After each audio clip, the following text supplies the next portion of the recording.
Five time. Welcome to the Turn End podcast. And Dundalk just ran out with their first win of the season.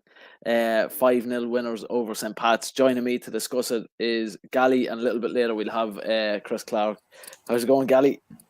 Evening. Good evening. Great evening. Can't get much better than that. Kind of 5-0. Unbelievable. Like, just we were talking about what we needed, wasn't it, last week? We were just, considering it's the third game of the season, it's still early, but to have the 2 weeks we've had and to come out with, I don't think anybody's expecting that. I mean, whatever they were talking about in training during the week, or maybe it's just, maybe they were expecting it, nobody else was. Maybe Stevie knew this day would come, but yeah, top class. Really, that's, it's a stronger performance as you can ask for against a team like Pats, considering the last 2 weeks they've had, where we kind of, I don't think anybody was harsh on them with the performances, but tonight they've redeemed themselves completely, haven't they? I just thought it was, from start to finish, it was just, I wouldn't say relentless, but they were on the money almost every minute of the game. It was just really solid performance from everybody. Yeah, I think I was just looking kind of at half time. I wasn't trying to get too ahead of myself, but I was looking at our results, 3 games in last year where we drew 2, and I think we bet Finn Harps 3-0. So, after getting, I'm not going to say negativity, but there's just kind of been a concern about how everything has started this season.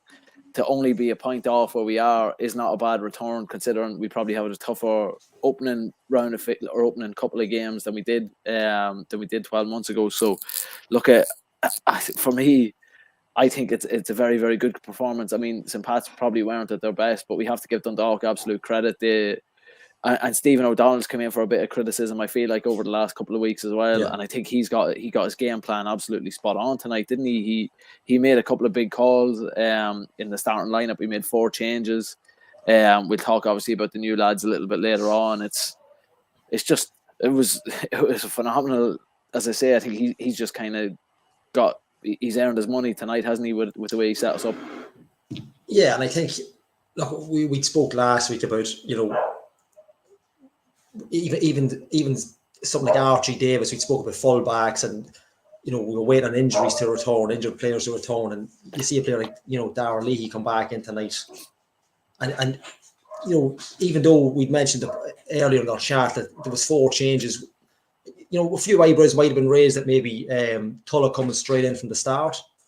But then again, Rhino Kane probably hasn't hit the ground running this season. But look, he's probably due a bit of a patchy display, I'm sure. But it's probably even if we take the back line, for instance, the changes Stevie's made, they're not forced changes. That's probably your back line now for the season. We mentioned Archie Davis earlier on in the season as a full back, and from looking at it from where I sat the first night against UCD and the ground, Muller looked like a better left back. We've almost had I was thinking about this the way home. We've almost had a Lewis McCarry moment tonight where we've discovered that Muller is the starting right back and has that potential to be a really top class fullback, with Louis and Andy playing at centre half, and then you've got obviously Darragh Leahy coming in a naturally left-sided left back. But I think the selection tonight really showed, especially with Dan Kelly and Tulloch, that they were at it. They were going for it. I mean, he wasn't going to, he wanted to get at Pats as quick as he could. He wanted to get at him on both flanks. They're centre, I think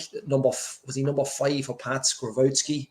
He had a torrid time against Tulloch, a really torrid time.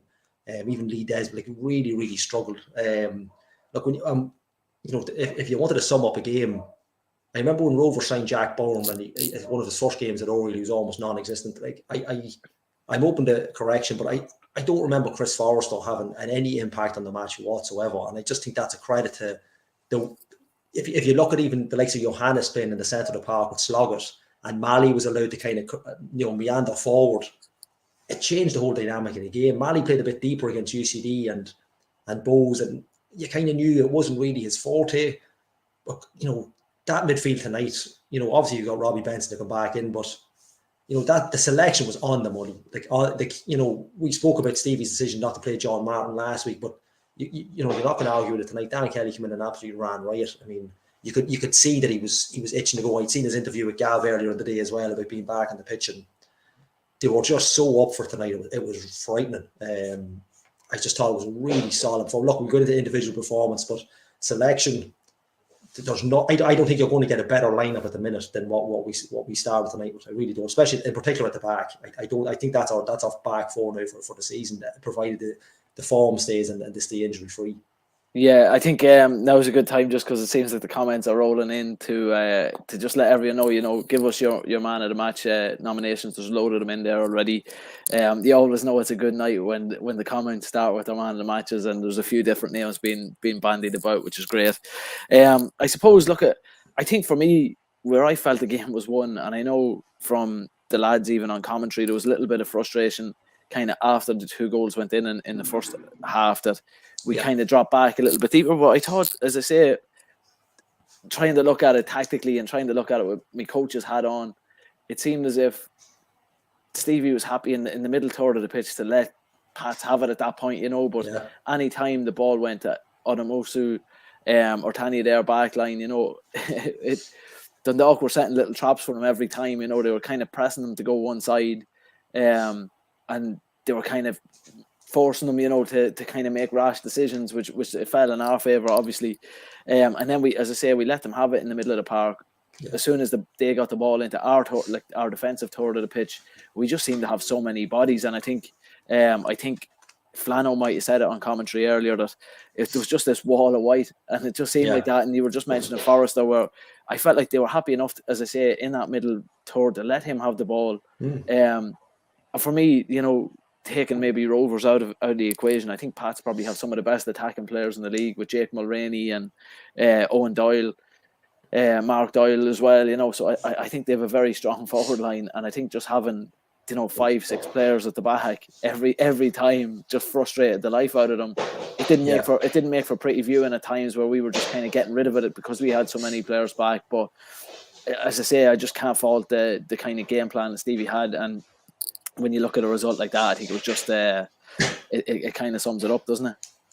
Yeah, and you were just talking about, one of a surprising one for me was when Johannes came on against Bowes last week. He kind of played almost like an advanced footballer, but tonight he was coming deep looking for the ball. You'd mentioned players coming back to help out and come and play it out from the back. Johannes had a fantastic game, and considering he's only come in, he's one of the later signings. He's not afraid to get stuck in either, is he? He didn't look like that type of player. I kind of thought, seeing him against Bowes, he would come in maybe for Keith Ward, but it was Malley that was kind of playing that role tonight, which we hadn't seen. And I just thought, I won't say Robbie Benson will get into that side, but I don't want to be, touch wood, he gets in pretty quick, but it's not that you don't miss him, but that lineup tonight, those 3 in midfield tonight, and they weren't playing as a flat 2 and an advance. They were kind of playing like they were all kind of a 45-degree angle off each other, where you'd slog it a little bit deeper than Johannes, and Johannes a little bit deeper than Malley. I thought it was just excellent. I don't remember a game where we've come off, and we were joking about this before we went on air. There's no negatives. If there's a negative, somebody could have to point it out. I don't really see really any negatives from it. I just thought it was the complete performance. And the thing is, I think we've another gear. I do think, even when you look at someone like Cammy Elliott coming on as well, I thought he was excellent later in the game. And the game plan that Stevie had was just, you're right, to let Pats have the ball, because, this Mulroney fella, the big deal in MLS, comes in that 3 years away. But 1 or 2 kind of mazy runs in the first half, but nothing really. He spent most of the first half just making sure his shorts were pulled up. I hope he got a pair that had fucking drawstring in it. But even someone like Owen Doyle, never. There was a nice battle with Hubin and Lewis, I think is the centre half's name. But apart from that, Owen Doyle never really get into the game. Taken off, I don't remember the minutes, but maybe just over an hour of the game taken off. I just thought, from minute one, it was one of those games that, even though we've scored early, it never looked like we were going to drop anything. We never looked like we were going to drop any points. I don't know if everybody got that feeling, but I thought once we went 1-0 up, I didn't think we'd win 5, but I definitely thought the game was over. I just didn't see Pats getting into it. They never really. Look, I don't want to talk about Pats. They were poor, but we were excellent. We were on that lineup at the back in particular for me. I think they found the right balance with Muller on the right. You could see him even covered at left back for a counter attack as well against number 7. I think he's an attacker, or Serge, I think his first name is. He covered in for that at left back. I just thought it was the lads really stepped up tonight. Really. For Mali, for me as well, was excellent.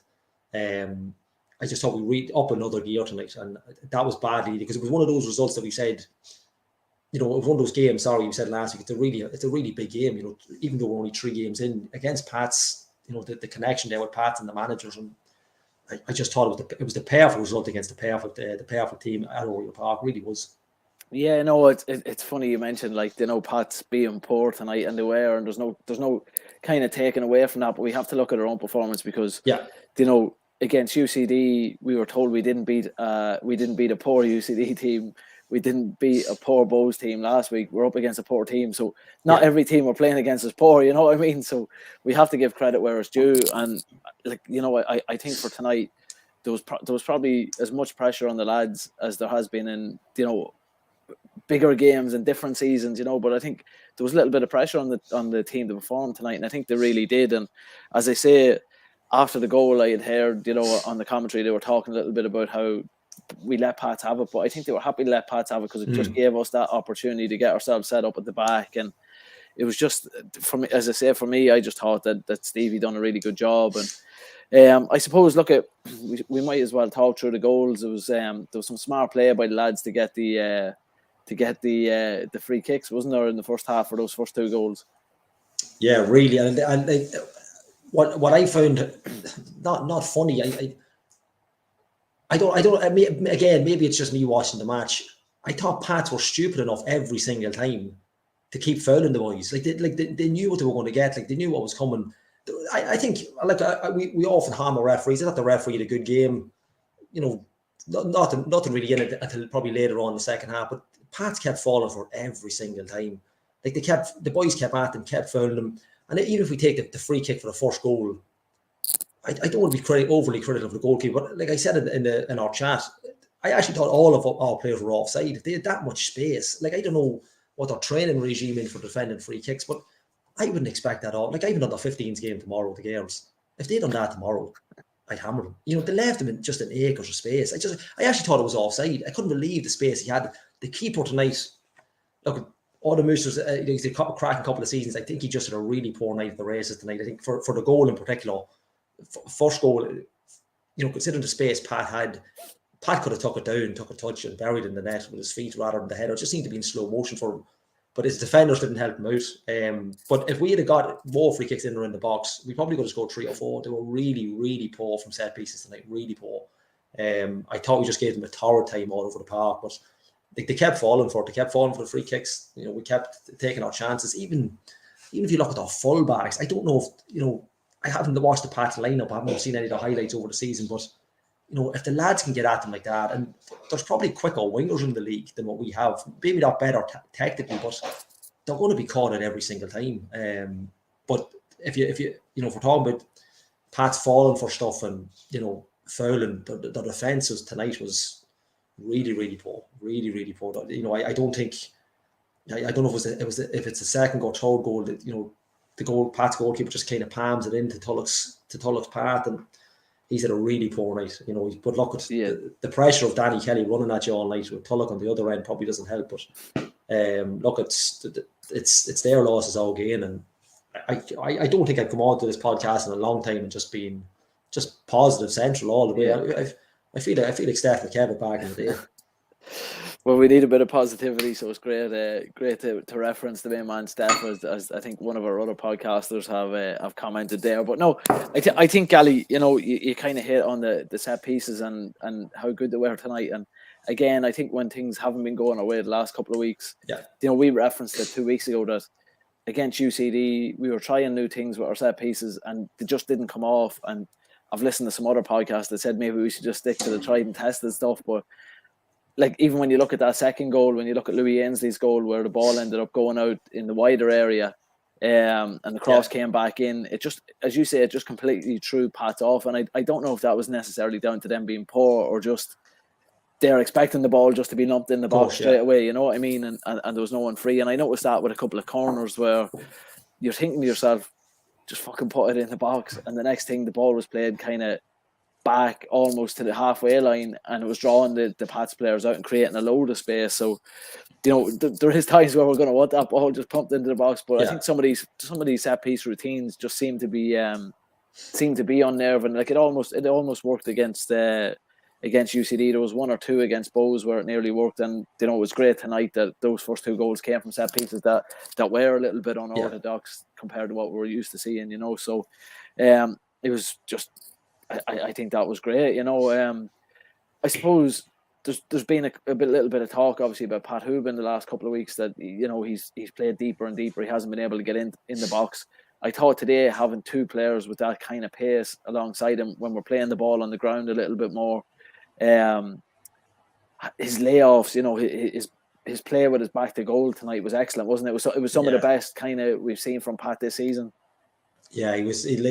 I was watching. I actually missed the Pat's chance first. Was it no? Actually, Pat's chance early in the first half. No, I say a chance. I'm using that word very loosely because I was fixated on Pat in the centre half. I can't think of his name. I think it's Lewis, Noah Lewis. They were giving each other an awful time. Like this guy, Noah Lewis is about 6'4", like he's huge. But Pat seemed to get. I was fixated. I was sure one was going to get a red card, but he was just backing into him back. He was actually out jumping him for 90% of the headers as well. I just thought if you can get to the centre half like that all night, you're going to annoy him into doing something. And I actually think he was. At one stage, he was dragging two centre halves towards the ball from kickouts, from Shep's kickouts. Look, we've talked with Pat before, but he was excellent tonight. It was one of them games where I won't say never, but he probably didn't even look like he might score tonight. Apart from the header at the start, after he's done that much work, probably lower down the field. Yep. You'd forgive him for not banging in the goals because, like, we've had different scores tonight the whole way through. And yes, he's grabbed his goal at the start, fantastic, but he never really had to go and score anymore. That kind of way. It was just he was that solid of a performance. He was the perfect link man for the two boys in the wing. And like you were mentioning, crosses and stuff like that. We're used to balls whipped in, Kenny from years ago, like Darren Meenan. But this is obviously something they've worked on religiously because I'd seen Stevie pull Pat over when one of our players, I think it was Sheps was injured with the tackle, but he pulled him over and was telling him what to be at. I think it's something they're obviously working on because it's like having an extra midfielder, and then you've got that pace to just go past the fullbacks all the time, and it's a perfect combination. But they give him Pat in the stand. I don't know what an LOI TV what it was, but in the ground tonight they give him man of the match. Now, I think there was players that had really cracking games, but I mean he wouldn't have been the kick in the arse away from it. But generally, that's what you get off him. You get that 9 out of 10 most weeks. But today in particular, like he done exactly what probably Tim Clancy wanted Owen Doyle to do and didn't do. But I thought he was. Look, we spoke about Pat and the way he plays now. You need, you need that kind of that balance of him and the two lads out, whether it be Ryan O'Kane or Tulloch. Look, we talk about Ryan O'Kane for a long time in this podcast, but Tulloch tonight. Some of his runs in the first half, like I know he's grabbed his goal in the second half, but his first half performance was absolutely top class. I mean, his touch of the ball at pace is frightening. Yeah, there was a lot of how he played at times reminded me very much of Paddy McCourt in his prime. Just I think there was that one chance in the first half inside the box where he almost scored, and he took it. There was 3 or 4 pass players around him, and he managed to just slalom through them. So it was very, very promising performance from him. And I suppose, we'll talk more about the midfield now before we get into the second half. I'm probably going to give away my nomination for man of the match here, but I kind of have to say it and I have to single him out because he's been very good every week so far. And the performance tonight at Greg Sloggett, I think I tweeted Ian Sharkey or someone, it's probably the best Dundalk performance of an individual, in my opinion, that I've seen in the last couple of years. He was just everywhere, and with 20 minutes in, I think we were only 1-0, maybe we were 2-0 up at that stage, but 20 minutes in, he was bursting his bollocks to join Hoobin at one stage up top when we were doing that high press, and 30 seconds later he was back playing as a centre half, in that wall of white as Flano referenced, so I think he covered every blade of the grass, and I think we're starting to see a more mature Greg Sloggett. We saw glimpses of it last season, but that performance tonight, he was everywhere. And I think on probably about 60 minutes, he done the same thing where he bursted himself to get back. I think this might have been a 3 or 4-0. He absolutely bombed back to stop. I think it was Forrest or maybe it was Mark Doyle. who would have been clean in on goal, you know. And I think to have that kind of passion or to have that energy to get back to do that at 4-0, where it's kind of like, look, we could throw one in here, you know. It's just a testament to him, because he's not been without his fair share of criticism, particularly towards the end of probably the 2021 season, where he didn't have the best of seasons. And I think to see him coming out and him kind of stepping forward, he's still a player who's pretty young. For me, that performance tonight he's made a statement. And I think Ian Sharkey, it was Ian Sharkey that I was tweeting with, said he needs to do it on a consistent basis now, which I agree with. But based off his performances in the opening 3 games, I think we're seeing a different beast in Slogga. And for me, I think he's probably our most important player this season.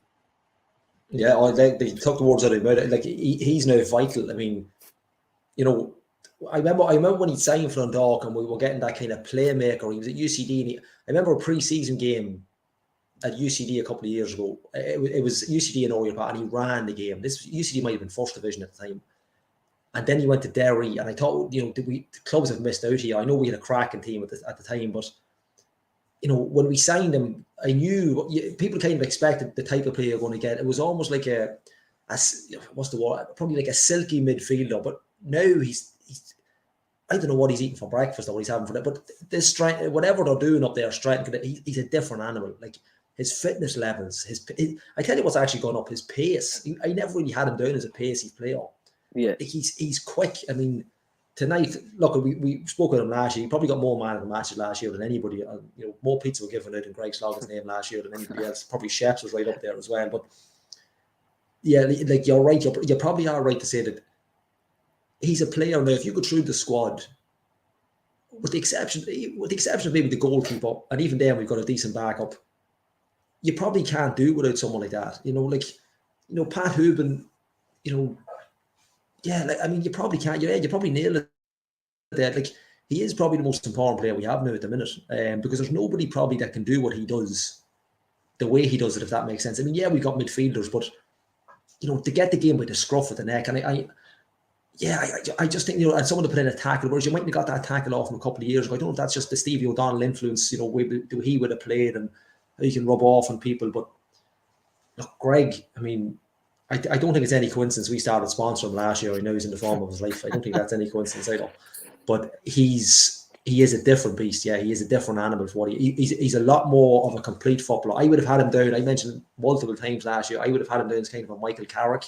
You know, get the ball, move it, move on, that type of thing. But now he really is covering every, like you had said in the chat, he covered every blade of grass, and that was within the first. That was in the first 15. 20 minutes. Yeah, like he done more running probably than most in the 20 minutes than anybody in the Pats midfield. Yeah. But yeah, look, really, really top, and everybody tonight was top, like really, really top level tonight. And I think there's more from a lot of them. But yeah, Sloggett, I couldn't agree more. I thought he was absolutely top class. Really, really. He probably mightn't have the temperament or that kind of. He probably flies under the radar when it comes to like leadership, maybe like captaincy, stuff like that. But on influence of a pitch, that's the type of player you're looking for. To be honest with you, I'd probably disagree on that. I think he's kind of stepping up into that role, whether he knows it or not. You know, what's Steph saying there? No comment on that, Steph. I was actually delighted. He must have just tuned in because I was just singing Hooban's praises a few minutes ago. But I think, you know, just with Sloggett, we're not going to labour on him for too long. But like, you know, I just kind of feel as though everybody wanted him to be a natural replacement for Chris Shields, and I think he probably technically has better attributes than Shields he had in terms of technical ability. And we're starting to see, as you say there, I think having a manager like Stevie O'Donnell in there to help him and educate him on the game. Now we're starting to see the fruits of that labour, probably 12 months on of working with him. But just for me tonight, I'd recommend, and I know and a lot of justified people are getting their names thrown in for the man of the match for the pizza. If anyone that is listening that doesn't think that Greg Sloggett should be man of the match, I'd advise you tomorrow or over the weekend, stick on LOI TV, watch the match back, and just look at the work that he done off the ball. You know, so just he was immense. He really. I remember us having a discussion. God, it's 2 seasons ago now, himself and Stanton, and we couldn't really find what kind of blend they were going to have, and we thought Stanton was going to take that role, and then he moved on, and we were kind of worried in midfield. But I mean, what were we worrying for? I thought he's excellent, and I'd be interested to see now who probably comes out. You're probably looking at maybe Johannes if Robbie Benson comes back in. But look, you don't know. But if you're looking for a player to kind of epitomise what what tonight's performance is compared to the last 2 weeks, you wouldn't have to look much further than Greg Sloggett tonight. Like, I looked, Rex and Andy Boyle had a great game. Muller had a fantastic match, probably definitely the best I've seen him. I know it's only 3 games in pre-season, but definitely I think he's found his role at right full. Well, I think based off tonight, as you say there, based off tonight, I don't even think Greg gets it, or not Greg, Robbie Benson even gets starting. Do you know what I mean? I probably wouldn't drop anyone from that starting 11 tonight. You'd find it very difficult to go to the next week and change anybody, barring any injuries. I don't see it, and I don't really see it. Like it's as solid as it's going to get, I think. Yeah. And just, you were referencing there, sorry, before I interrupted you, about the back four, and there was changes made. Obviously, we had Ainsley moved into the middle, and I think we mentioned it 2 weeks ago after the UCD game that he looked comfortable on the ball, and it'd be interesting to see how he would get on when he went in there. And obviously, Leahy going to left back, it just having a left-footed fullback just makes everything look far more comfortable, doesn't it? Having someone that just naturally is turning out when they receive it. It just gets that balance right. It's just what you're looking for, And Darrell Lee's had his injuries, and like the Dundalk were okay at the back, considering we hadn't had a great start of the season. They were decent at the back, but you just knew there was that wee bit of disjointing. You just needed that perfect balance, and I think they've nailed it now. With Archie Davis playing right full for the last 2 weeks, I just felt Muller just looked more of a complete baller at that role, and he's done himself no harm tonight. And I don't know if he was signed originally as a fullback, the starting fullback, but that's what I was saying at the start. So I was trying to reference at the start. We've had that Lewis McCarry moment, where we started the season, we didn't know where he was going to play, and eventually he gets his run at right back, and he's pretty much made it his own. I think the issue the last 2 weeks with Muller has been when he's got the ball in the centre, he's looked to play it long, and Archie Davies looked to play it long. But tonight, I don't know if it was what he was told on the sideline, but tonight he was getting it, and those long balls were actually going down the sideline. So for me, I thought he was very, very good. I thought Andy Boyle, I think it's worth mentioning as well. I know Boyler's been had his name thrown in by a couple of people for man of the match too, but I think the difference of having fully fit Andy Boyle at the start of the season compared to last year, where he was injured and he was playing catch up, it seemed like all season. But he looks like a leader again too, where we've kind of said he needs to settle on his own game, but Boyler tonight was probably the best game I've seen out of Boyler in a long, long time too. Yeah, they look really, like we'll get this other fellow on now in a second, but we'll bring him on now. Go on, look, it'll be better just in case we get in trouble. Christopher, how are you, gents? We were just talking about maybe not up in the gantry. You would have listened to Flano and the boys, like as an overall performance. Not to go, to go back on it, but we've probably been talking about probably more positive than we've been speaking. This is our third season at this. I don't think we have a more positive podcast apart from winning an FA Cup final or winning the league. So, like from your own, obviously you're filling the game. What did you think of it as a performance, as a group, I suppose? Well, I think Daniel Kelly's magic, and he wears a magic hat for starters. Oh, we all sung it tonight, so we were led. I think that was like I was surprised Tim Clancy came out tonight, but he done his post-match interview, so fair play to him. And it's himself and Skip were there. Tim Clancy thought that every single mistake that Pats made tonight, Dundalk punished him for it. Like he list out every single goal and said it was this fault, this one.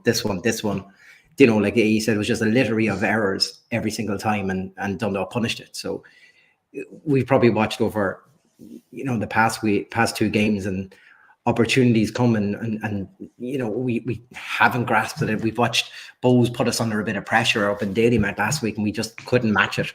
Towards tonight, I felt we had massive intensity. lots of players up for it. We mentioned it, Gally. I can't remember if it was the UCD match or was it the Daily Mount one, but just kind of saying we just looking for a spark, something just to kick this team into gear. And I think it was the early goal tonight, and then getting a second straight after. Like Skip said, the timings of our goals tonight were just one of the main difference. Like as soon as we got a first goal, we got a second one straight after. Yeah. And then as soon as it started the second half, we ended up getting a third. So any sort of game plan that they had just went out the window then straight away. And that's, it's great to see that clinical edge from us tonight, because I think we were worried that was missing from the squad. We were wondering where the creativity was going to come from and whether we could get goals, and they hit 5 tonight. Just really, like Skip was bouncing out of that place. He was making sure he'd done interviews with Jerry Malone and everything, so he's delighted. And I just think exactly. Just on the like when you're talking about chances that we took our chances, even when you think of the game tonight, it's not like we got 50 chances. We just seem to be on the money when they broke. Like we just seem to be clinical. Yeah. It's not like we got we scored 5 and we should have got 10. It wasn't that kind of game. It was just we got really 5 good clear chances and we took every one of them. And that's the difference. And when it comes into the season and the real money end of the season, they're going to be the difference, aren't it? Those kind of evenings. Yeah, definitely. Like, and I think it's just, like I say, you don't have to be overly. You don't have to be creating chance after chance after chance. If you just take those small number of chances and you score from them, that's all you need. But I think tonight there was at least 5 clean cut chances. And the thing about our chances tonight and our goals, I think we created a lot of them. And it was the pressure on it. When we played in Daily Mount, we felt like every time the ball was getting to the middle of the park, there was a pressure on us from their middle of the park. And they were forcing errors from us. I think tonight it was the reverse of that. We were the team suddenly forcing errors on the opposition, and that makes a massive difference tonight. And I just think I just didn't think Pats were at it at all tonight. Tim Clancy said, "Thank God there's a match coming on Monday because a lot of these lads won't be playing." Like he literally said really? that. So I don't want to add to it. I don't want to say like Pats were shocking. Like they were, but Dundalk, we were excellent. I mean, really well, but they were really, like I remember talking to fans, walking down the road. That's the worst part. And I joked, but I don't even know. That's the worst Pats I've seen since Jeff Kenna was the manager. Like that, like I know, I'm not like. Really, I think going forward though, Gally, they offer something like with Serge and the likes of that. Like there's something going forward, and Tom Lonergan obviously come on there. But I did say during the week, I said defensively, I'm just not too sure about them this year at all. Yeah. And I think for the past while, they've had a lot of lone keepers and stuff like that before David went there this year. And I think it's going to take a while now just to settle on a lot. Like I don't think he had the best game at all coming back to Oriel Park tonight at all. I think maybe you probably blame him definitely for the third goal, obviously, by putting it back out where he did. Maybe his positioning for the first 2 you could probably question as well, but like you'd wonder where the defense is. I think Gally, you were saying there was just those acres of space around. I was waiting for the ref to blow it up for offside. I couldn't believe it. Like if Pat didn't get it, there was 4 looking for it after him. It was frightening. Like really poor stuff. I think it was. I think saying, Chris. Sorry, go ahead. No, you're right. I was just going to say. I think the Conor Malley we seen tonight was kind of the one I was seeing in pre-season that I was kind of going, wow, there's really a baller in there, and I was delighted he got a goal out of it too. Like, but it was real good performance. I think the middle of the park seemed to click there, and I think we had real genuine pace. Out wide that really gave us kind of multi-dimensional. We were probably saying that. I think Dean, did you say at the start of this? Kind of saying that we thought, with Pat dropping deep, we were lacking chances over the past 2 games. And I think we showed when we had a bit of pace down either side tonight, we actually had multitude of areas opened on the pitch suddenly opened up. And that allowed the middle of the park. I mean, I think Greg Sloggett done everything but score tonight, and he was trying his hardest. God love him. He was doing pirouettes on the edge of the box to try to get in. But as soon as the full whistle went, he was right on the shed side, and he yelled something serious into the shed. He was fired up for that match tonight. And I think Skip had a lot of them fired up for that because you could really see the intensity from everybody tonight.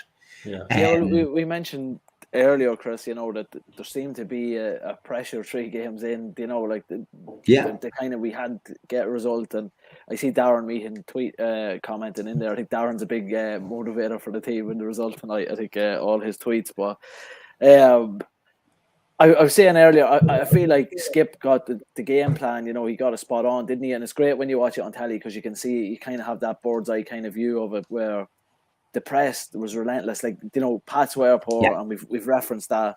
But that press up in the attacking third was just spot on, where they were just setting traps for Adamusu to kind of rush his pass out because there was no options for him, and it created chances, or it created that misplaced pass that to win free kicks for us, So I think he got that spot on. But seeing that great white wall that Flano was talking about too in the first half, like Gally was saying, Forrester wasn't effective, and I think he got a lot of the ball in the first half, but he lacked options, didn't he, in front of him, where he had to kind of clip it over the top, but then there was nobody in a Pats jersey there. So just want your thoughts on the game plan.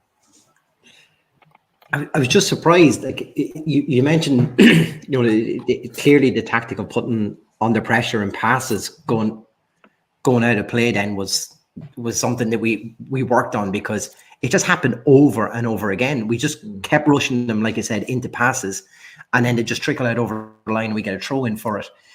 And that was something new. We didn't see that hurried play in the first 2 games. Now, whether that was down to personnel and, like we talked before about Louis Ainsley having to play out on the left side, and that's not where, we knew as soon as Darley came in, he'd move back in. And that's clearly what happened tonight. And we're probably playing more people in their natural position tonight as well. But the work rate tonight in particular, I think was, it's night and day from what we've seen in the first 2. And that was nothing more so than halfway through the second half. Dan Kelly, he was on the Shed side, and I think he lost possession, or he was trying to get the ball and the pass didn't get to him.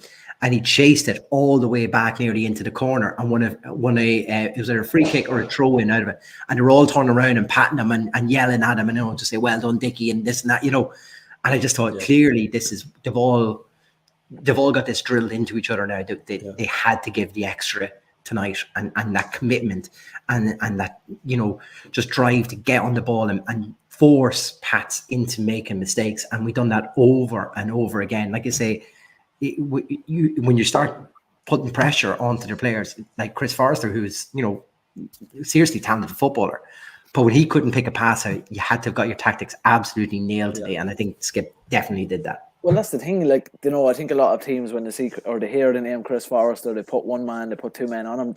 I felt like, and I was saying it earlier, that in the middle of the park, particularly in the first half, we let Pats have it, and we let actually Forrester get on the ball a lot.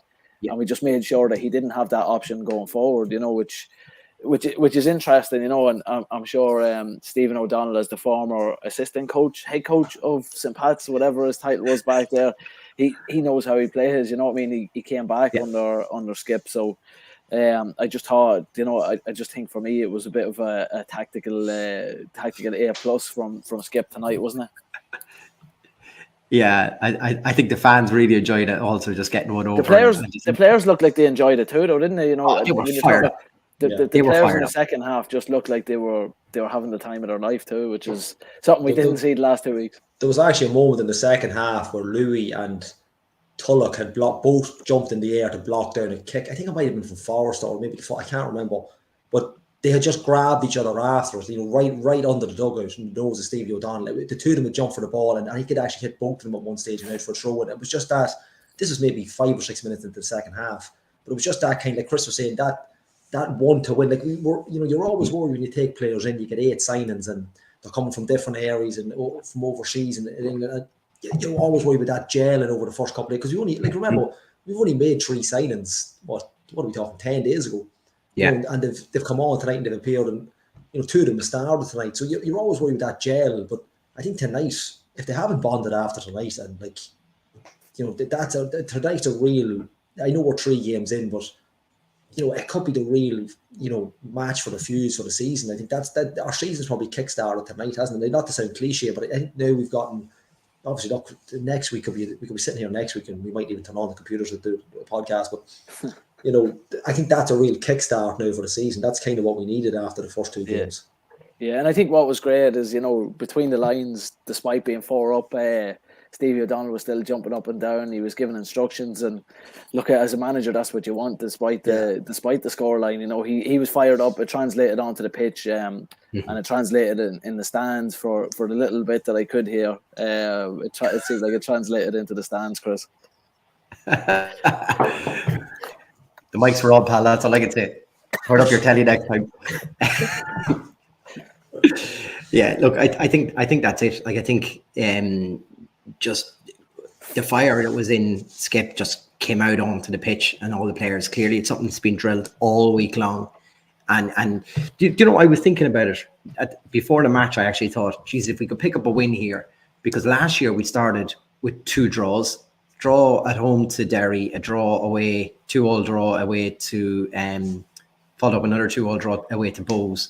Then we had, was it Finn Harps at home? We finally got our first win. So we ended up in the first 3 games, we had 5 points. We've got 4 points now. And look how last year went. So it's not a million miles away from where we should be. Yeah. But I just think that I think it's something just been drilled in the players all week long, and that's just came out in all the players. Everyone was fired up, everyone was ready for this.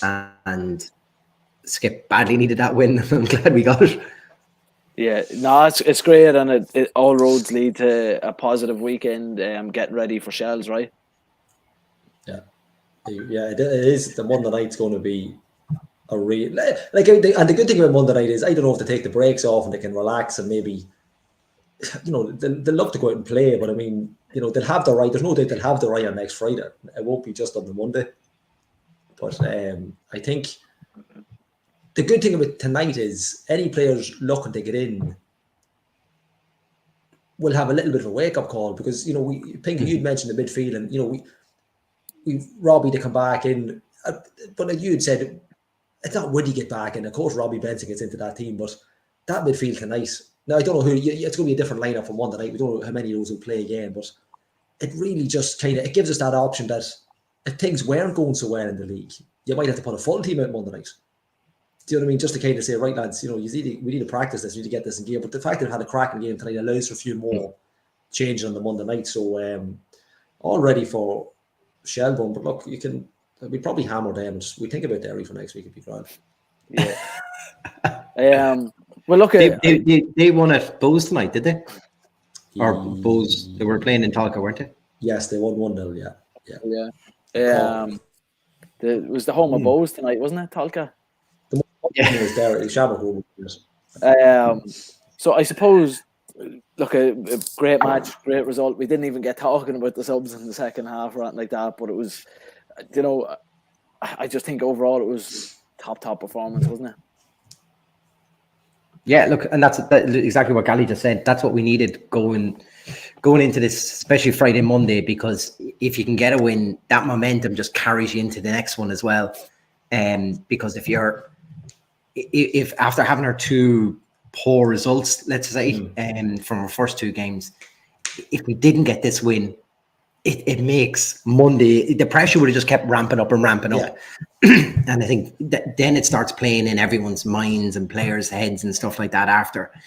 And then Skip will start second guessing himself towards, I think he went out with his game plan tonight. He knew exactly what he wanted to do. And he's now seen that he has the players that will implement that plan for him. So how do we maintain that level more often throughout games? I think that's what we'd like to see, because I think the biggest disappointment, I think, for ourselves is we played within ourselves in the UCD game. We came out for a small bit. We got a goal. We had won a penalty. Then we fell away. The intensity just dropped off completely. And then we started the Bows match right the way up to near the 80th minute, and we had still that low intensity. Then we got a bit back, and we got a goal, and we kind of looked for something out of the game. But tonight, from right from the kickoff, full of intensity, full of will, full of want to win, and hopefully now if we can carry that out to Monday, I think that's that's ideal. Like I only just said, imagine that result, and Duffer had it been in town, like the place would have just absolutely erupted. Yeah, absolutely. Well, we'll be back. We'll be back talking about matches next week, but we'll move on to our man of the match winner for tonight. We're not looking for anyone to buy us a coffee, but we are looking to give away a pizza tonight. So I'm going to just go. I've already said it. My man of the match, pure and simple, is Saxophone Slugget, sponsored by the Town End Podcast. Again, absolute complete performance. If anybody disagrees with me, go watch LOI TV. Chris's good camera work over the weekend, and you'll see what I'm talking about. Gally, who's your pick? Yeah, I'd have two. It would be two on the run for me. Greg Sloggett. It's hard to argue. I think Mullo had a fantastic game at right back for me.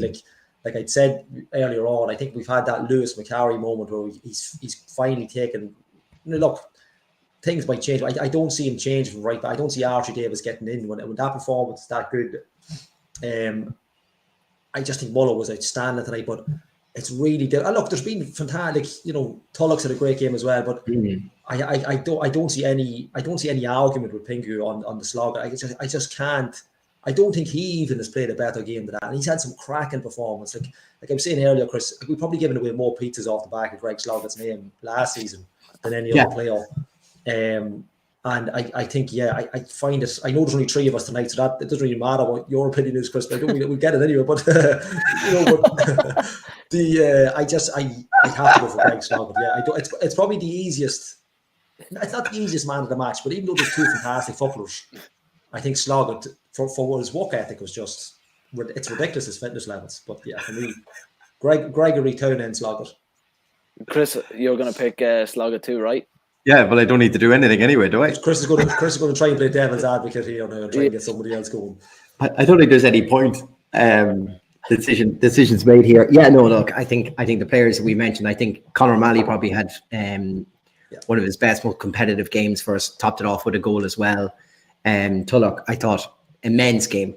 Really, really immense game. I loved his athleticism. He was up and down. They were trying to get in his face, and he was just kind of brushing them off and stuff as well. Like I think that was class. Like really good at the press then as well. Yeah. When it needed to be, like he hurrying defenders and making the mistakes. Pingu, like you mentioned as well. But I think commitment levels and the will and the want to win tonight from Greg Sloggett was just off the scale past anybody else. As I said, all it was missing for his game tonight was that goal, but like he done everything else but try to get it. Like it was just a very complete performance by him. And I think once again, we did say when Greg's played in that role, he's one of the top performers in the league for it. And we just, sometimes he has to play out of position. We, with injuries and everything else to come, we don't get to see the best of him. But tonight was, just one of those nights where we got the Rolls Royce Sloggett tonight, so you can't really argue with that. No, I agree. We'll have to talk off air. We'll have to talk off air and figure out what a Rolls Royce is, but we'll chat about that later, Chris. A Rolls Royce? Is that what you said? You said a Rolls Royce. It's up there with the village. Gally, do you want to pick us a winner from the? I was just looking through the comments. Yeah, there's a consistency. Like I don't know how many players we've had. Different players we've listed for a man of the match. There seems to be a lot, but it's there's kind of constant slog at Andy Boyle. So obviously we've gone for Andy Boyle. So I'm going to go with Jane McDermott. Good on Jane. Well done, Jane. Congratulations. And we've gotten that famous with pizzas. We have to put a stipulation. There's terms and conditions with the pizzas now, boys, right? So you have to pick up your pizza before the next match. As in Friday to Friday. I don't think Monday comes in. Oh, right. I was going to say, we've got one on Monday. Hang on. No, so it's before for week to week. So that's a stipulation on the pizza. So get it ordered in for Saturday night, tomorrow night. Or have it in by next Friday so we can give it the next one. Maybe we should put a stipulation after you win it. You've got 30 minutes to order your pizza. 30 minutes. Go now. See how that goes. Or else all you'll get is a pancake. Get in your Rolls Royce. It's probably the first terms and conditions that we've ever put on the podcast. That's it. Ryan Dillon's calling it a fix, where the only person he's mentioned is me and Philly Hughes, so I don't know what he's crying about. But anyway, look at moving on from the match. I suppose a couple of big items came up this week. The 1903 had their AGM, and we'll talk about that in a little bit. I think it was earlier this week, was it, that the interview with Gav and Sean O'Connor came out, or was that last week? I think that was everything on Tuesday. Everything on Tuesday this week.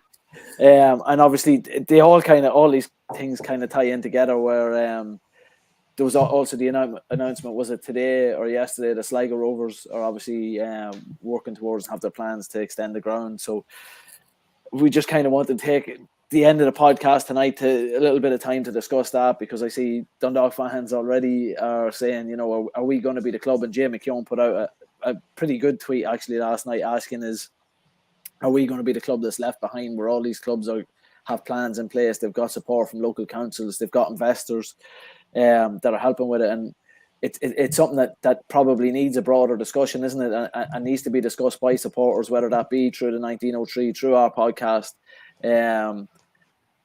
You know, it's great for Sligo to see it, but it is a little bit disheartening when nothing is kind of happening in Oriel Park, and that's not a slight against current ownership, previous ownership, etc. But it's just we're at a point where the league is elevated. They reckon we're probably going to get our first 10,000 attended game this season.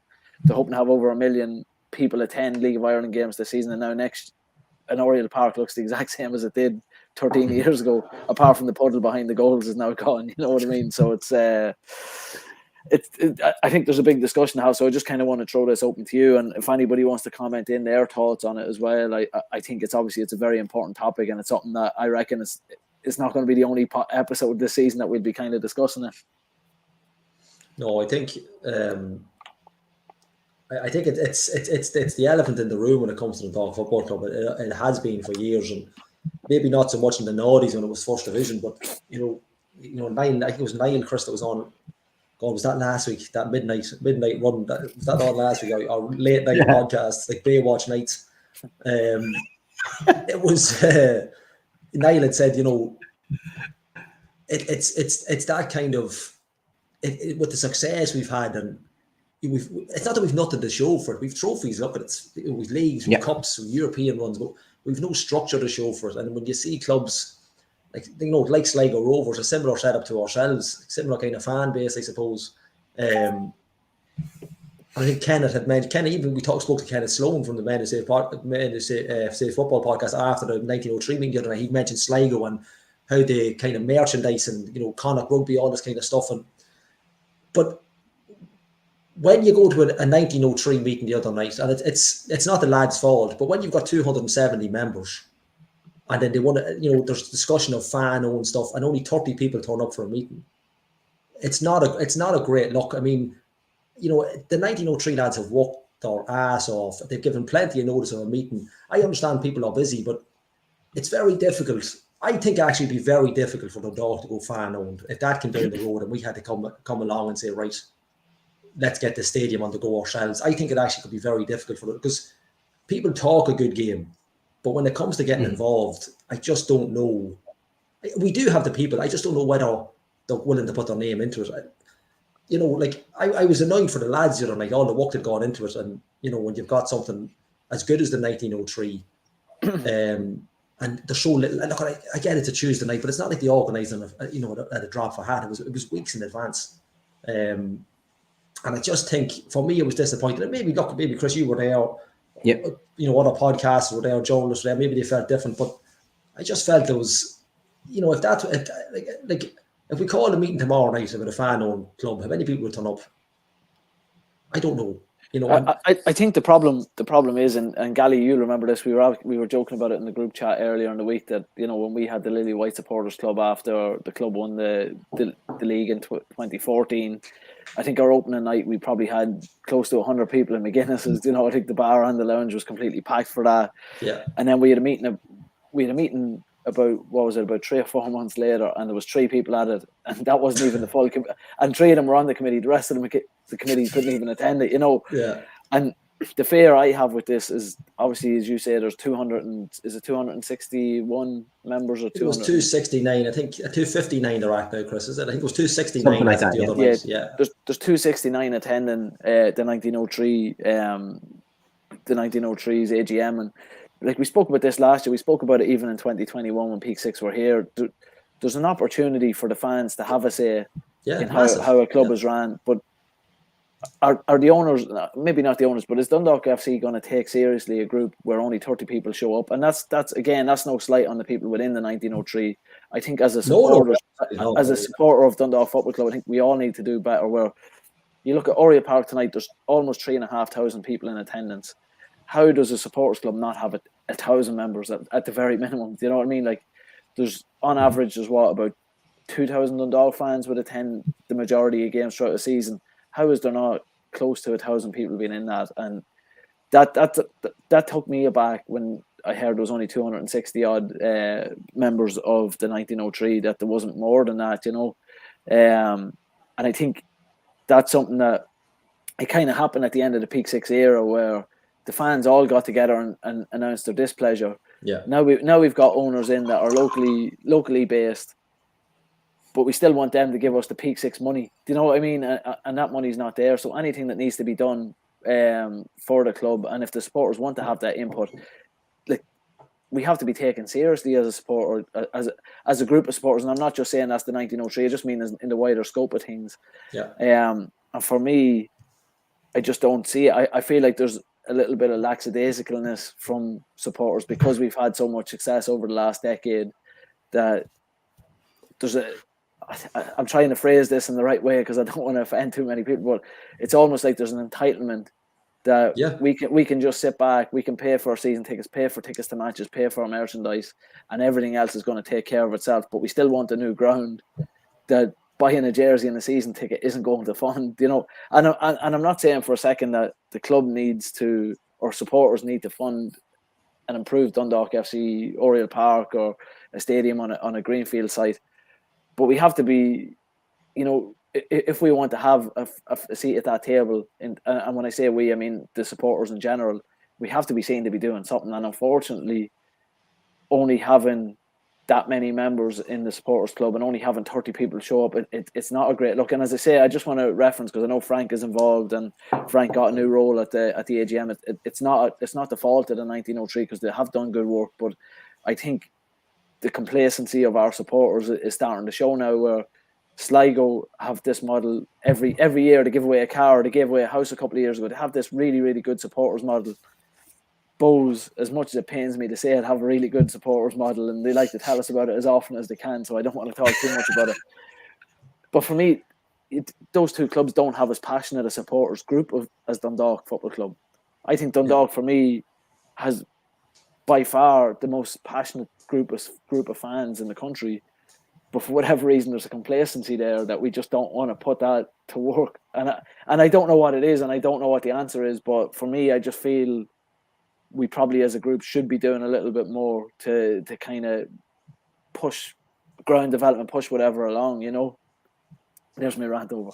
Chris, I'll go to you because you haven't spoken in a few minutes. Yeah, I think I was disappointed with the turnout for the 1903 as well. I think the reason for us all coming together and helping that supporters club actually be there is so that supporters could have a voice. So we have a new chairperson now in Orla Crilly, and she gave a speech at the end and was talking about putting a bit of passion and a bit of love back in from supporters back to the club again. You know, the small simple things of, you know, cleaning up and painting and stuff like that, things that we neglected over the past while, to get back to doing these things again, get back to being not just supporters of a Friday night, but if we have to be there for another time during the week to help out the club, maybe that's what we should be doing. A real positive I did see for the numbers that are in the group already. Like there's a kitty there already of, I think it was like 6,700 quid raised already in the bank account for and the 1903. Like, I think that is already a significant pot of money. And I said this to Orla on the night. I said, you know, I'm looking at the toilet block at the near the town end. They could really do with a massive revamp. Now, I'm sure that money could go to a significant revamp of that. And then you have a placard saying this was provided by the 1903 Supporters Club, to get people. Maybe there's people who, you know, obviously not everybody's online, and I know that they try their best to raise awareness of the supporters group within the ground with. But, you know, if people start seeing tangible and physical upgrades because of the supporters club, that might be another reason to roll in behind it.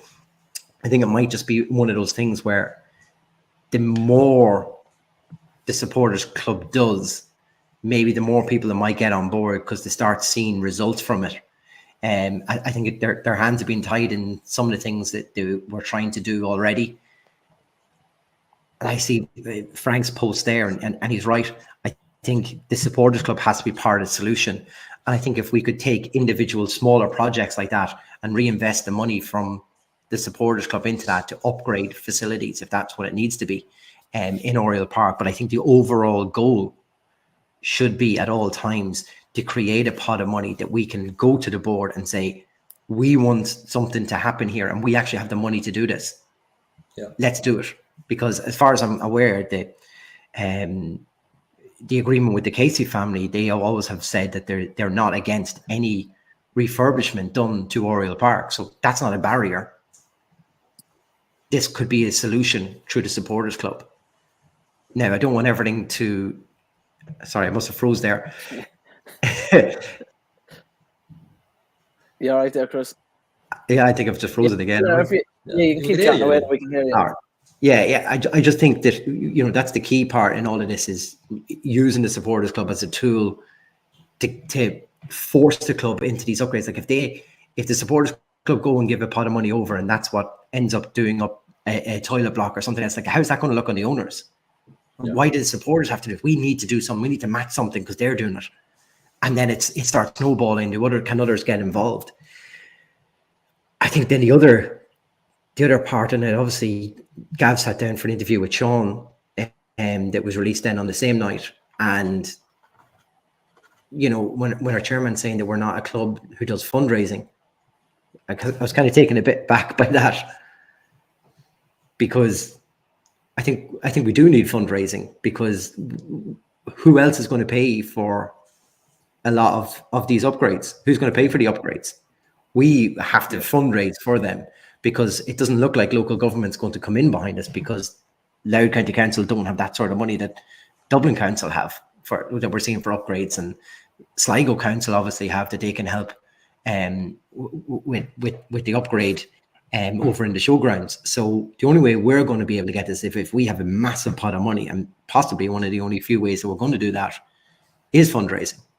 Yeah, and I think, you know, one of the great fundraising ideas, I think Chris, you might have brought it up last year on the pod, was about selling the bricks in Oriel Park, you know, and I think Celtic actually do it at Celtic Park and do a great job of it.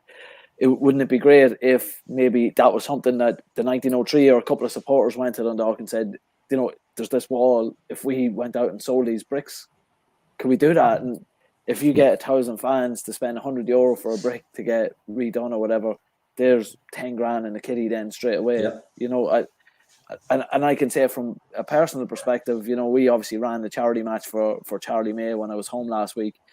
I would love nothing more than to buy a brick in Oriel Park, a place that I visit every time I come home. I was there on Monday. I bought jerseys, I bought stuff, you know, so I done what I think is my part, but I would like to do more. You know what I mean? So, and it's such a simple idea. It's like, it's because it won't cost anything. So, like, you know, it's only income. You know, it's not like you're putting on an event. Obviously, yeah, look, if you want to put a plaque up and stuff, you know, there's cost. But I mean, you know, it's I don't want to use it, but it's money for nothing. You know, it's you know, it's already there. It's in place. It's a great idea. I think it might have been mentioned the other night after the meeting as well. It's an idea. I think it's such a simple way of kind of kickstarting a proper kind of, you know, fundraising event or fundraising. And like other ideas were there, and you know, I know Jason Kirk was the media comment regular enough, and we're talking about involving kids and getting kids more kind of into, you know, into the football, and you know, open days and, trade, that kind of thing that hasn't really been done in a while. But when it comes to actual fundraising, it's generally 9 times out of 10, it's a simple stuff. People who don't fundraise complicate it. They try and sell, like my dad would be a massive fan of, lines, raffle lines. But if you put 20 lines on a card, people won't sell 20. But if you give them 10 lines and up the price, you get a better kind of social revenue. Return on investment, it's like 20 lines is difficult. It's a simple stuff that works. But yeah, the brick idea is a great one. Provided they don't come along and tear the wall down then. But but like the town, if you look at the town end wall, it's something as simple. It's not going to be going anywhere soon. But yeah, look, I think it's such a simple thing to be doing. And I think on that one, again, I spent time in Oriel Park because I was handing over the money that we donated to the Harry Taft Mental Health Initiative. I believe the club are open to these ideas. The problem is the club currently only employ 3 full-time staff that aren't on the playing side of things, and they can't do everything. So I think not just the idea that we just came with, but I think if anybody has ideas or the 1903 have ideas, go and speak to the club and see can you do it on behalf of Dundalk Football Club? Because if the money's going back into the club, they're not going to say no. And I think one of the things as well over the last couple of weeks, or probably since the start of the season, is when we talk about Sean O'Connor's interview, which I thought was very, very good and very refreshing to have that honesty with Gav the other day. I think people are misinterpreting the money that these lads are putting in as being Stat Sports money as the business, and it's not. It's the individuals, and the same goes for Andy Connolly at Fastfix. It's not Fastfix money that's going into Dundalk Football Club. It's Andy Connolly's money. It's Sean O'Connor's money. It's Alan Clark's money, and I think these are probably why the lads are looking at investors. Like if looking at the supporters survey results, one of the big things was ground refurbishment, was the academy, improving the structures within the academy, where the academy is flying right now. But in terms of just looking solely at the stadium, because I think that is the biggest kind of thing that people are looking for to be improved. If the lads are speaking to people, if people are interested in investing in the football club, one of the first questions that I would ask any investor is, can you help with refurbishing Oriel Park? Can you make it Oriel Park more fit for purpose for away fans, for our own fans?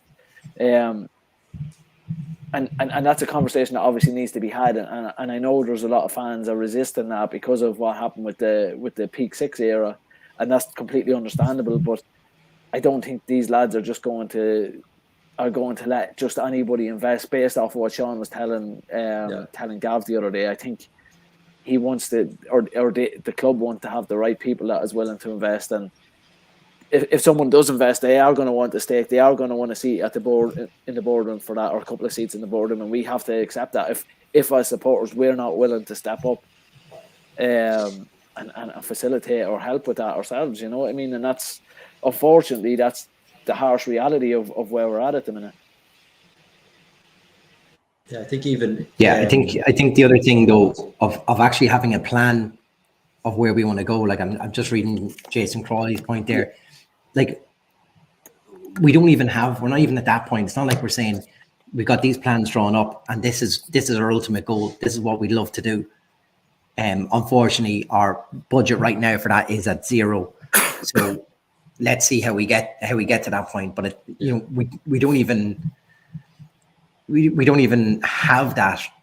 We don't even know where we want to go. I think that's the real problem with all of this, is like, where are we going?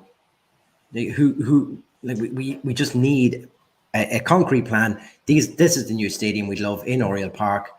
This is how we get it. We don't know how we're going to get to that. So like you said, Pingu, we talk to the investors and stuff. This is the stadium we want to bring to the fans in Oriel Park. These are the sort of things that we want there. But without us actually having anything, there's for an investor coming in, they're probably looking, going, understand you're looking for an upgrade in Oriel Park, but what is it you're actually looking for? Yeah. And that's probably a problem for some of the fans to get behind too. It's, where are we going? What's the ultimate goal for Oriel Park? Do people? I know the majority of fans, according to the survey, wanted to stay in Oriel Park. So let's actually start drawing up plans, and maybe as part of that, there could be medium term a short-term, medium-term, and a long-term goal. And the long-term goal is obviously have the fully upgraded Oriel Park. But short-term, is there something that maybe us as fans that we can help try to get the club to a level, like you mentioned with the bricks and stuff like that? So can that get us parted away? And a medium term might be with the current owners and a small bit of investment. And then the long-term goal might be with a serious investment, including government and sporting authorities all coming in behind it. That's your ultimate long-term goal. But I think we have to have a short-term, medium, and a long-term goal for the upgrade of Oriel Park, and all of that means having some sort of plans drawn up that all will equate to the same thing at the end. And that's what we're badly missing. I want the model up on social media, lads, saying this is the plan for the new one. Everyone else has got it with a little fly around the stadium and all these lovely CAD drawings. I want one of them in Oriel Park, please. And this is now, we have to stress again, this is not anything, we're not having an issue with 1903 here. These are plans that have been put forward. Jerry Lennon had spoke very well the other night on similar things, you know, like Oriel Park's the same as it was and needs this. Like this was all said at the meeting. We're not coming across here saying like, oh, this should have been said. This was all mentioned the other night in front of all those 30 people. But you know, that's it, Chris. You have to start somewhere. And I think, you know, Frank's involved. I think he's social media, is that correct? And then he's now the new vice chairperson as well. So I think, you know, new roles for people can kind of ignite different ideas and, you know, meeting ideas and stuff. And I just think it just needs to start somewhere. I just think it needs to start somewhere. And you know, something simple. The brick thing is very simple. It's been done a million times over, and I think we've an ideal solution for it. We've a wall there that could be there could be an option. And look, it's perfect. You know, it's a town end as well. We get a gantry out of it as well. We do the podcast with the gantry. That'd be great. Yeah. And I think, I just seen Jason Crawley's comment there about getting Fitzer to pull another stroke, you know, on the visa and investors. But in one sense, he's not wrong too. You know, we're talking about outside investors, but I think on Jay McKeown's tweet, kind of, he was going back and forth with a couple of different Dundalk fans last night, and I think, you know, there's more than likely an election coming up in the next year or so. It should be the top of every Dundalk fan, you know, or should be towards the top of every Dundalk fan's agenda when they're speaking to potential candidates, is what is going to be done about Oriel Park. I was thinking about it before we came on today, like even on a national level, I feel the league is in a much better place because of the success of 2016 and the Europa League in particular, not just the Stephen Kenny era, but the success of 2016 and getting 4 points in Europe put the League of Ireland on the map. And I feel like it's gone upwards and upwards and upwards since then, and that can't be discounted, you know. So I think that I think when it does come to election season, I think that is something that Dundalk fans should be asking local councillors. But I think that's something that a big supporters group could lobby government for that now as well, you know. And if there's anything comes away from this conversation for anyone listening that's not in the 1903 tonight, is join it. Tell your friends in Dundalk to join it. Get as many people involved as possible, because, as Frank says, you know, they can't do it all themselves, and 269 people is not going to do it. The more people that's in it, the more voice, you know, the bigger the voice is. So I think everyone should be involved in that and have that discussion. And I just want to say here tonight, because Frank said that, you know, there has to be some kind of open meeting to discuss it. I've been obviously a bit vocal about the 1903's AGM. It would have been great to have it online for people that's overseas. And I'll just say tonight that if the 1903 wants to organise something online to have a discussion around this, I'm happy to facilitate through the use of my Zoom that I use for work or whatever, and to get as many Dundalk fans on it as possible. I think, Chris, I don't want to speak out of turn. We'd probably be happy to facilitate something on the town end as well. But absolutely, if there was something where it was held in the Lily White and there was a laptop there, you know, that could stream it for people that can't be around, I think the more people that can be involved in that discussion, the better, you know. So I think myself or the Townend lads, we're happy to facilitate it in some capacity. Yep, definitely. Yeah, absolutely. But might as well. Yeah. So you put my name in. Go on. We'll. I suppose, lads. Look, there's not much else to talk about. There's another game coming up, so we don't want to bore people, and we want to get off without going an hour and a half or 2 hours on this. And we probably could go on in that topic for another while if we really wanted to. But a good night overall. Can't complain too much. Any last words from Chris or Gally? Go on, Chris. Hey, we're fourth in the table. How'd that happen? I haven't got the brand up. Yeah. Sorry. 5-0 up, and Stevie O'Donnell still coaching between the lines.